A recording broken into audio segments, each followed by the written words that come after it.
So let's jump right in and ask a really big question. Why did Plato write? Now, you might think the answer involves a quiet library or a scholarly life, but you'd be wrong.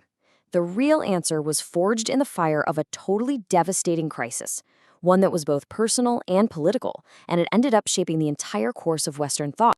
The philosopher Alfred North Whitehead once famously said that all of Western philosophy is basically just a series of footnotes to Plato. That's how huge his influence is. But to really get why his ideas still echo after 2,500 years, it's not enough to just look at what he wrote. We have to understand the why. And that means we need to look at the chaotic, collapsing world that made him who he was. And that world, that city, was Athens.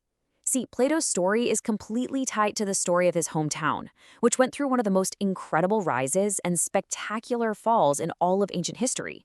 And it all happened within a single lifetime. Okay, look at the speed of this collapse. It's just breathtaking. In the early 5th century BC, Athens pulls off this stunning victory against the massive Persian Empire. That victory kicks off an unbelievable golden age of democracy, art, you name it. But then, in 431 BC, when Plato is just a kid, the Peloponnesian War begins. It's this brutal, decades-long slugfest against their rivals, Sparta. By 404 BC, it's all over. Athens is completely defeated. Its empire is gone, its great walls are torn down, and its democracy is ripped out and replaced by a puppet government. And then, just 5 years later, comes the final soul-crushing blow. I mean, can you imagine? Imagine being born at the absolute peak of your country's power and influence, only to spend your entire youth watching it tear itself apart. Plato grew up surrounded by war, political chaos, and civil strife.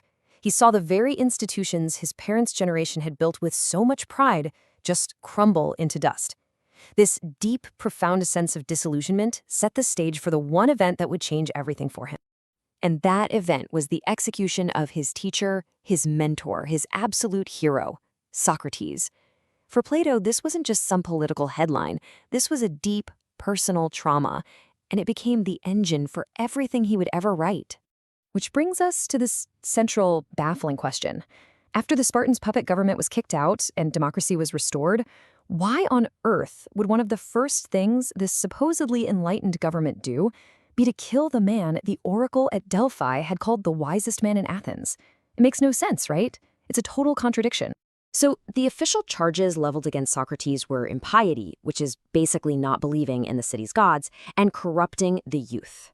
But let's be real, these charges were almost certainly a smokescreen. The real reason was political payback. You see, a couple of Socrates' most famous students had been major players in that brutal tyranny the Spartans had installed. So after that regime fell, people were out for blood, and Socrates became the perfect scapegoat. And right here is the key to everything. For Plato, watching his teacher be condemned to death by a jury of his fellow citizens was the ultimate proof that democracy was broken.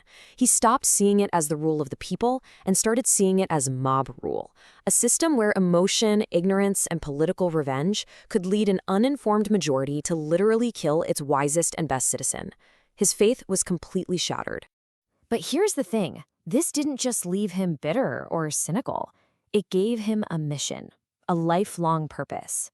In fact, you could say the death of Socrates is the very key that unlocks the meaning of Plato's entire life's work. Every single thing Plato ever wrote, every dialogue, every theory, every argument, is basically his attempt to answer this one burning question. His work wasn't just some abstract academic exercise. No. It was an urgent, practical search for a cure to the political sickness that he saw kill his teacher and destroy his city. And his method for doing this was just brilliant. First, he made his teacher immortal by making him the hero of his dialogues, using that famous Socratic method of constant questioning to dig into what justice and virtue really are. Second, he came up with his theory of forms, or ideas. This idea that there's a higher reality of perfect unchanging truths that exists beyond our messy, flawed, everyday world. Why? Well, think about it. If truth is real and eternal, it can't be decided by a bunch of guys taking a vote. And that led him to his third and most controversial idea, the philosopher king. He concluded that the only way to have a truly just society is to have it ruled by wise leaders who have been trained to see that higher truth and can govern based on real justice, not just popular opinion. But you might be wondering, why did he write them as dialogues in the first place, as conversations? Well, that wasn't just some random literary choice. It taps right into the cultural DNA of ancient Greece. because for them, arguing was everything. Think of it like this. Over in the massive, centralized empires of the East, like Persia, power came from the top down. It flowed through the written word, imperial decrees, mandates from a distant king. But Greece? It was a patchwork of small, independent city-states. Power wasn't found in a scroll. It was won in the public square, in face-to-face debate. If you wanted to get anything done, you had to persuade your fellow citizens. The most powerful tool wasn't a pen. It was a well-reasoned argument. So when Plato wrote his philosophy as a series of debates, he was using the most powerful and respected tool his culture had. He was taking the core engine of Greek civic life, reasoned dialogue, and aiming it at the biggest questions there are, trying to literally argue his way to a better, more just world. And that really brings us full circle. Plato wrote because he felt he had to. He saw his world fall apart and its greatest thinker executed by the very system that was supposed to represent justice. And that forced him to ask a question that is just as urgent today as it was 2,500 years ago. If any political system, even a democracy, can be twisted to destroy the very best people in it, then what is the true foundation of a just society?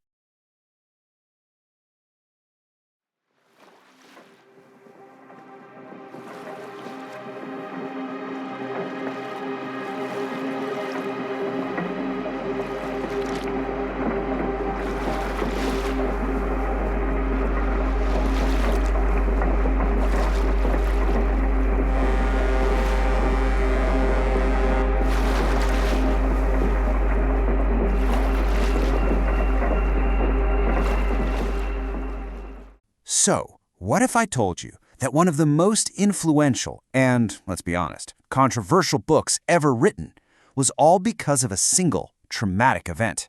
I mean, an act so shocking, it sent a young man on a lifelong quest to completely redesign society from the ground up. This is the story of that quest and the radical, maybe even dangerous, blueprint it created: Plato's Republic. Our story kicks off right here, 399 BC. Ancient Athens, the cradle of civilization, the literal birthplace of democracy. It's a city just buzzing with new ideas and debate. But in this year, the supposed beacon of freedom did something unthinkable. It sentenced its most famous philosopher, Socrates, to die by drinking a cup of poison hemlock, an execution. And this one event, this single act, is the key to everything. It's the central mystery that launched a debate that's been raging for 2,400 years about what a perfect society should even look like. Now, for Socrates' star student, a guy named Plato, this wasn't just some political headline. This was a deep, personal tragedy. His mentor, the wisest man he ever knew, was condemned to death by the very democratic system they lived in. And that injustice set Plato off on a mission to answer a massive question: how do you build a state that is actually truly just? He was completely disillusioned. So at just 29 years old, Plato packed his bags and left Athens. For 12 years, he just traveled, studied, and searched for a better way. When he finally came back at age 40, he wasn't just returning home. Oh no, he was coming back with a revolutionary plan to fix the entire system. So what's his first move? Is it a protest? A political campaign? Nope, he starts a school. And this wasn't just any school. It was basically the world's first real university called the Academy. And its whole purpose was to forge a brand new kind of leader for a brand new kind of world. To get how big of a deal this was, you have to picture the scene in Athens at the time. The intellectual world was totally dominated by these guys called the sophists.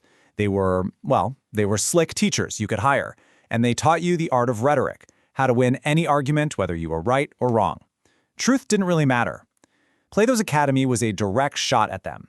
His goal wasn't to teach his students how to sound right. It was to teach them how to be right by searching for real, objective, absolute truth. This was literally the sign posted over the door to his academy. And it tells you everything you need to know about his method. I mean, why geometry? Because it's pure logic. It's reason, totally separate from messy emotions or popular opinion. Plato believed that if you wanted to build a just society, you had to first build minds that were capable of that kind of rigorous, rational thinking. So, it was inside the Academy that Plato hammered out his masterpiece, The Republic. This book is his detailed and frankly often shocking answer to the problem that started it all: his teacher's death. It's his blueprint for a perfect society, one that could never, ever again kill its best and brightest mind. And at the absolute heart of this new state is this wild idea, the philosopher king. Plato basically said that power shouldn't go to the rich or the popular or the people from the right families. No, it should belong only to the wise, to people who have been trained for decades to understand truth and justice, and who, crucially, have absolutely no desire for power itself. To make this all work, he carved up society into three very distinct classes. At the very top, you have the rulers, also called the guardians. These are your philosopher kings. Right below them are the warriors, or the auxiliaries, whose job is to defend the state. And then forming the foundation of it all, you have the producers, the farmers, the artisans, the merchants, everyone who takes care of the material needs of the society. Okay, now here's the really beautiful part of his thinking. Plato saw the whole state as just a giant version of an individual person, of the human soul. The rulers up top, they represent reason, the head. The warriors in the middle, they represent courage, or spirit, from the chest. And the producers at the bottom, they embody appetite, our basic desires, located in the stomach. For Plato, a just state, just like a just person, is one where every single part does its job and only its job, all in harmony and all guided by reason. Right. But to make sure this harmony actually works, especially for the people at the top, Plato's plan required some, let's just say, extreme measures. And this is where his vision of utopia starts to look, at least to us today, a little bit like a dystopia.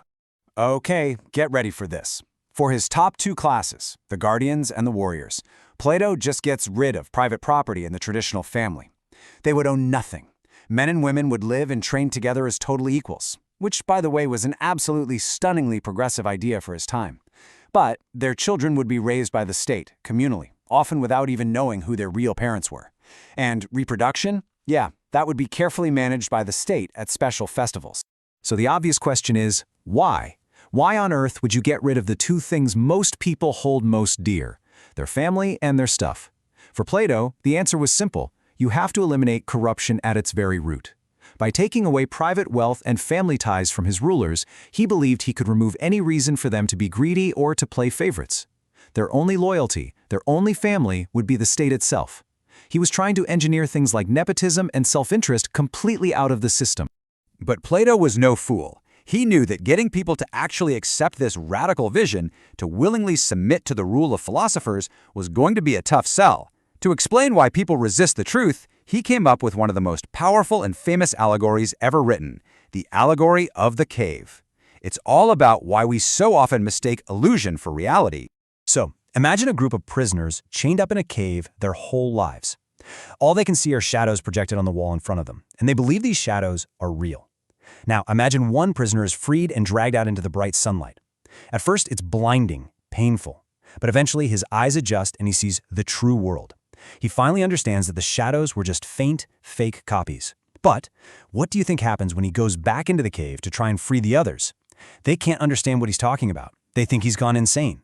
They mock him, and if he keeps trying to free them, they might even kill him, just like the people of Athens killed Socrates.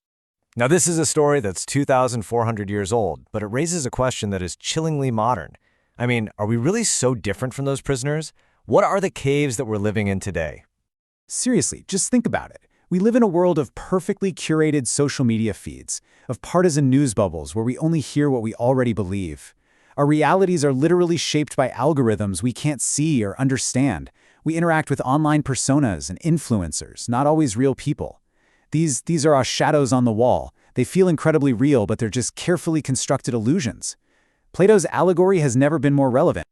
And that's really the incredible power of the Republic. Its ideas, both the brilliant ones and the deeply unsettling ones, cast this long, long shadow that stretches all the way into our world right now. You can see echoes of his idea for an elite education system in places like France's Grandes Écoles, which are designed to train the nation's top leaders. His scarier ideas about state-controlled life became the blueprint for the famous dystopia in Brave New World. Critics will point to his vision of an all-powerful state as a dangerous precursor to the totalitarian regimes of the 20th century. And yet, on the other hand, his insistence that women could be guardians is often celebrated as an early, radical form of feminism. Which brings us right back to where we started, to that central question. In his desperate attempt to build a world that would never again commit the sin of killing a Socrates, did Plato actually design the perfect society? Or did he, with the absolute best of intentions, end up drawing the blueprint for some of history's worst tyrannies? That, right there, is the complicated and truly enduring legacy of the Republic.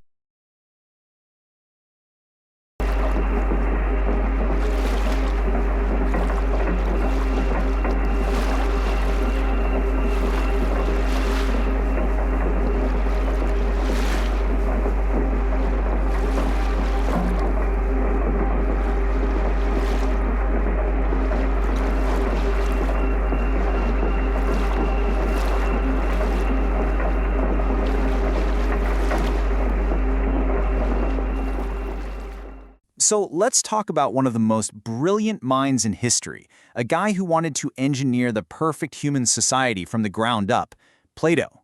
The only problem? His idea of a perfect world? Well, it might just be your worst nightmare. Okay, let's just dive right in with something that should honestly make your jaw drop. From the very culture that gave us epic poetry and Greek tragedy, Plato says the first thing we have to do to create a perfect society is kick out all the artists. Banish the storytellers. No more poems, no more plays. And that right there, that's the big question we're tackling today. What was going on in his head that made him think this was a good idea? To get it, you have to understand his whole view of reality, which, trust me, is a real trip down the rabbit hole. To really get where he's coming from, we have to look at the society he actually designed in his most famous book, The Republic. And just brace yourself. Because this isn't about small government tweaks. This is a total teardown of what it means to be human. I mean, just look at this list. This isn't just policy making, it's a complete re-engineering of human life. Who you have kids with, the state decides. Your family, gone. Children are raised by the community. Art and music, heavily censored to promote the right values.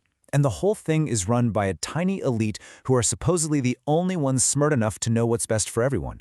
It's chilling. So you have to be asking, what on earth could possibly justify all of this? How do you even get to a place where this seems logical? Well, the answer is the key to all of Plato's thinking. It's his most famous and, frankly, most mind-bending idea, the theory of forms. Okay, stick with me here, because this is wild. Plato believed that the world you see, the world you can touch and smell, it's not the real world. It's just a shadow, a flawed, temporary copy. For him, the real world is a higher dimension, an intellectual realm, where the perfect idea of everything exists. The perfect chair, the perfect tree, the perfect concept of justice. He called these the forms. And boom, right there, that explains everything about why he wanted to banish the artists. Think about it. In Plato's mind, there's the perfect idea of a horse. That's the real truth. Then there's a physical horse here on Earth, which is just an imperfect copy of that idea. And then a painter comes along and paints that horse, which makes the painting a copy of a copy, a shadow of a shadow. He thought art just dragged us further and further away from the truth. Okay, but wait a second. If we're all just stuck down here in the Shadowlands, how could we possibly even know about this perfect other world? It's a great question, and Plato's answer is actually kind of beautiful, and it completely changes the way you think about love. So here's the story Plato tells. He says our souls are immortal, and before we were born, they lived up there in that perfect world among the forms. But when a soul is born into a physical body, it has to cross what he called a river of forgetfulness. And just like that, its memory of perfection is wiped clean. So think about it. You ever see something so beautiful or hear an idea so true that it just hits you right in the chest? That feeling of awe, that deep longing? Plato says that is your immortal soul remembering. It's a flicker of a memory of the perfect beauty and truth it once knew. That feeling, that powerful yearning, he called it eros, is what drives us to seek knowledge and try to climb our way back to the real world. Now, as you can probably guess, not everyone was buying this whole other dimension of perfect ideas thing. In fact, the biggest skeptic, the first major critic to really push back, was Plato's own star student. And this quote says it all, right? Aristotle respected his teacher immensely, but he basically said, look, I love you, man, but this whole thing about another reality is nonsense. The only world that matters is the one right here, the one we can see and study. He wanted to understand this world, not escape to another one. And this disagreement, wow, this isn't just some small philosophical tiff. This created one of the fundamental divides in all of Western thought. Are you an idealist who believes we should tear everything down to build a perfect society based on some abstract blueprint? Or are you a realist who thinks we should work with the messy world we've got and try to make practical, steady improvements? That one question has been echoing through politics for over 2,000 years. So for centuries, this was a debate you'd have in a university. But then, the 20th century happened. And after the world witnessed the absolute horror of totalitarian regimes, a philosopher named Karl Popper looked back at Plato's ideas and saw something truly sinister. And just let that sink in for a second. That is a heavy, heavy accusation. Popper's argument was that Plato's whole project, this idea that a wise elite can and should design a perfect state from the top down, sacrificing everyone's freedom for some collective good, is the exact same dangerous logic that gave us Stalinism and Nazism. It's the idea that a beautiful dream can justify a horrifying reality. So where does that leave us with Plato? Is he this brilliant philosopher who taught us to look for higher truths and think beyond what's right in front of our faces? Or is he the guy who accidentally wrote the playbook for tyranny? The answer, I think, really depends on which kind of story you think we're living in. And what's so cool is that you can actually see this ancient fight playing out in movies today. It really boils down to this: are we in the Matrix or are we in Interstellar? The Platonic story is the Matrix. This world is an illusion, a shadow, and the real goal is to wake up and get to the true reality. But the Aristotelian story is Interstellar. This world is real, it's all we've got, and our only hope is to use our ingenuity to solve our problems and save the home we have. In the end, Plato doesn't give us any easy answers. He leaves you with this enormous and, frankly, kind of scary question. Is reaching for a perfect ideal a noble quest that makes us better? Or is the belief that you know the one true way to build a perfect world the most dangerous idea a person can have? That's the tension he left us with, and we're still wrestling with it today.